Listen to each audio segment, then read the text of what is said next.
আল্লাহ রাব্বুল আলামিন এই পৃথিবীর সবচেয়ে সুখী মানুষটাকে, এই পৃথিবীতে যার কোনো দুঃখ কষ্ট কিচ্ছু ছিল না, এই মানুষটাকে ডেকে নিয়ে আসবেন। ডেকে নিয়ে এসে জাহান্নামে ঢোকাবেন এক মুহূর্ত সময়ের জন্য, ধরেন 1 সেকেন্ড বা 1 ন্যানো সেকেন্ড। এরপরে বের করে নিয়ে আসবেন, নিয়ে এসে বলবেন, পৃথিবীতে কি সুখে ছিলে? সেই ব্যক্তি বলবে, সুখ কি জিনিস হে আল্লাহ আমি জানি না। আমি কি বুঝাতে পারছি ভাই? সুখ কি জিনিস আমি জানি না।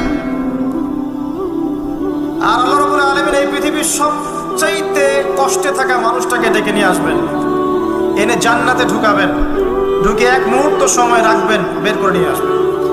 বলবেন, পৃথিবীতে কষ্টে ছিলে? সেই বান্দা বলবে, কষ্ট কি জিনিস আল্লাহ আমি জানি না। এটাই সেই আয়াতের ব্যাখ্যা বলা যায়।